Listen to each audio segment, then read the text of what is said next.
बच्चों, हम पढ़ेंगे पे से अल्फाज।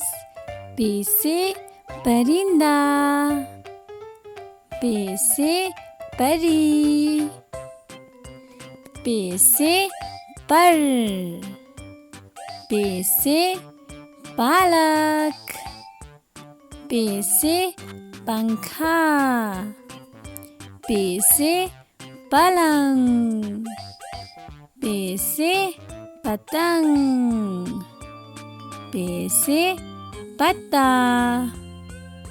पे से पाँव, पे से पौधा। परिंदा, परी, पर, पालक, पंखा, पलंग, पत्ता, पतंग, पाँव, पौधा।